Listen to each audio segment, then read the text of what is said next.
asked those questions on what can you do to prevent cancer's growth and heal your system and to make you stronger, then you're missing like 80% of why cancer is there in the first place.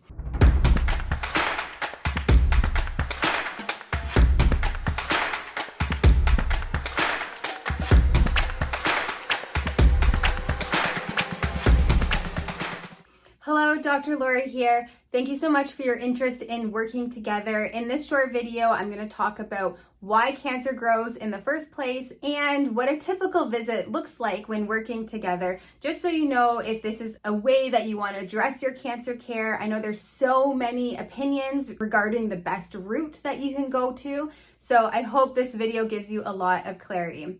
When I first graduated naturopathic medicine in 2009, shortly after is when I saw my first cancer patient who came into my office in a wheelchair, was told he had a month to live.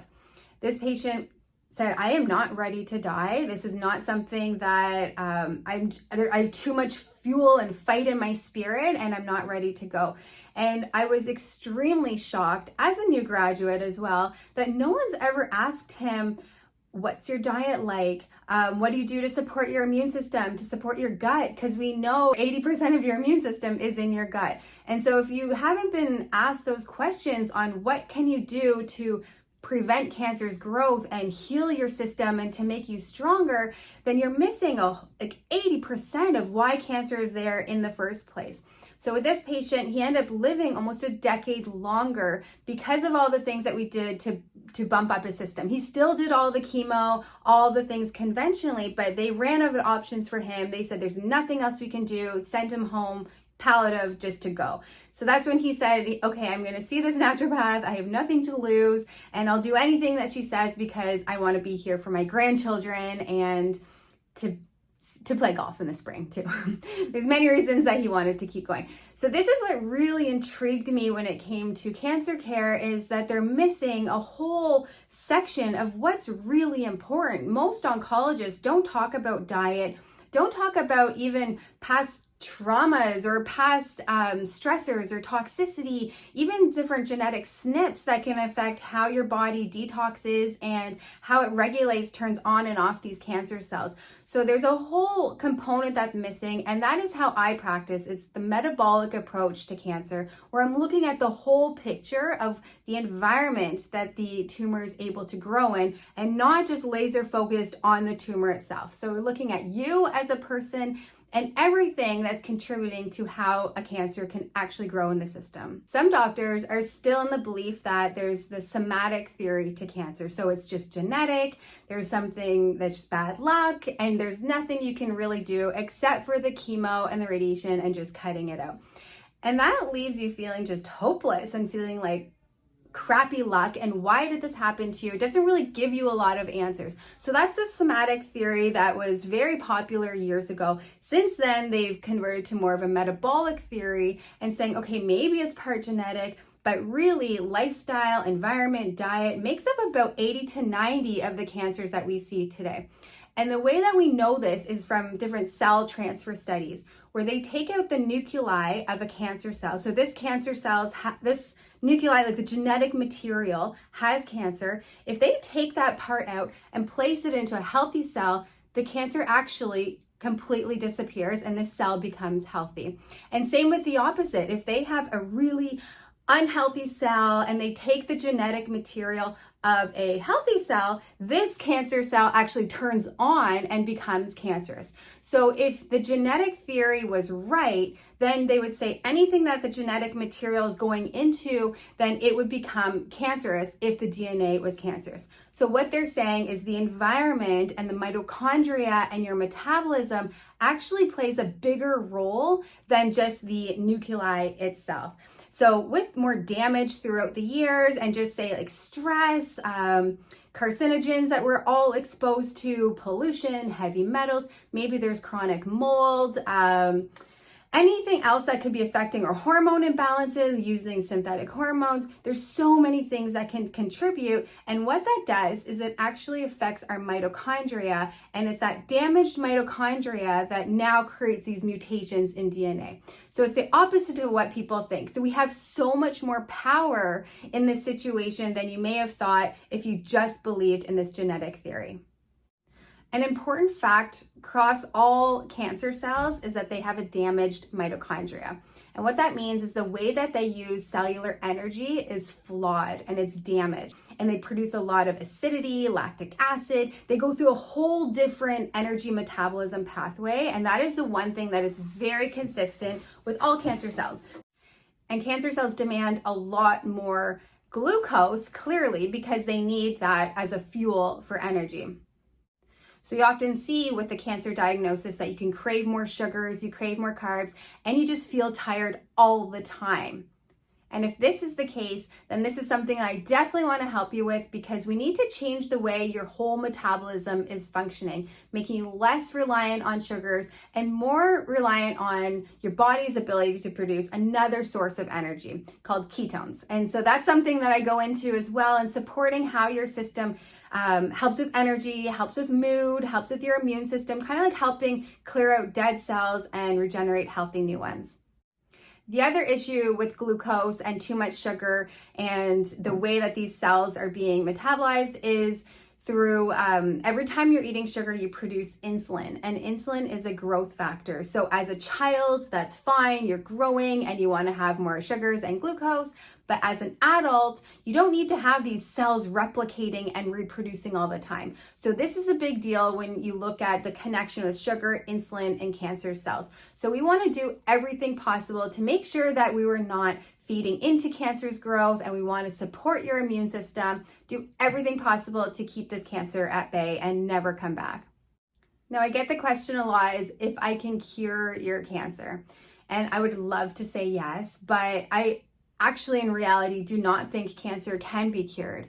I think it's something that it's a process that every one of our cells, the first 5 hallmarks of cancer, all healthy cells and cancer cells go through this. So it's a normal process of replicating, cells are dying off, they go through apoptosis and angiogenesis, all these different mutations that can happen, but our immune system is so primed to be able to recognize and get rid of that. So to say someone is completely immune from ever getting cancer is a flawed mentality. We actually all have cancer cells throughout our system at all times, and our immune system can recognize it to get rid of it. Usually I see cancers that have developed over 10 years, and by the time a decade passes, that's when they're able to feel the lump or to feel the tumors or see it even visibly on a mammogram or on any kind of ultrasound. For the first few visits, I'm going to want to see you every single month until your blood work looks perfect. And once it looks perfect, then we can say every 3 months and then every 6 months. There's some patients now where I just see them once a year because they know how to track their blood work. They know what to do. They know if there's some signs or symptoms going off, where they can check in. We can do blood work and just see where things need to be tweaked. So cancer is something that we all live with. This is known in the literature that they actually die from something else and happen to have cancer. So it's a process that it's part of all of us. So don't think of it as a tumor that just popped up overnight and, oh no, we have to do something to burn this out. This is something your body's doing this for a reason, and we need to figure out why and what we can do to kind of change that trajectory. Another really good example of this is a fish living in a fish tank. If you're not cleaning the water, if you're giving it these fake processed deep fried foods to the fish, if you're putting in this plastic green material, maybe in the dark, you have just not a lot of oxygen supply, that fish is going to die. So what's going to happen if you put a new fish, a healthy new fish, in that same environment? It's going to die. So instead of saying, okay, let's just keep doing the same thing over and over and hope this fish doesn't die, how about we clean up the environment, we help oxygenate the system, let's put in fresh, nutrient-dense food into this fish tank. Let's put in real plants, things that help with oxygen and how this fish is thriving. So I want you to look at your body as the same way. If you're not changing the environment that the cancer is growing in the first place, sure, you can do all those conventional treatments, but the cancer likely will come back. Maybe not within the first year, 3 years, 5 years, but I have seen so many patients where they were told that they're cured, and then I see them a few years later and the cancer is everywhere. Extremely devastating, and I am so sad to hear that this is even being told to patients. But if you don't change your lifestyle around and change around things and monitor your blood work and keep an eye on certain markers, then chances are that you're still creating cancers and still doing the same process. So the reason that my initial consults are about 90 minutes to 120 minutes long is because I'm asking all the whys. I want to know everything about you when it comes to your lifestyle, your sleep, your mood, your past traumas, the different stressors. I want to know about your immune system, your hormones, genetics. There's certain genetic SNPs that we need to look at. I want the full picture, and we're always asking why. So we're tweaking the plan constantly based on what your goals are, what your blood work looks like. And from there, I come up with a treatment plan along with the foods that are going to best support you and the type of cancer. Everyone is so unique. So I would never say someone with estrogen positive breast cancer that they should all follow the same diet. Same with prostate. I would not say it's all the same. The one cancer is with brain cancers, glioblastomas. They do very well with keto, but that doesn't mean that all cancers respond by keto. So we look at the full picture here, and I make a treatment plan and meal plan specific to you and your needs. After the initial visit is where I spend more time researching, and I feel very grateful to be part of a oncology worldwide network along with Dr. Naisha Winters, where there's doctors all over the world, from radiologists, medical doctors, oncologists, surgeons, where we present cases every 2 weeks, and we talk about what is the best route, because some people say, oh, I don't want to do anything conventional and I don't want to do anything like that. But sometimes that is actually necessary for certain people in certain situations. So I want to get the opinions of these 60 doctors and get multiple brains thinking about this case. And that's what I do with the metabolic approach.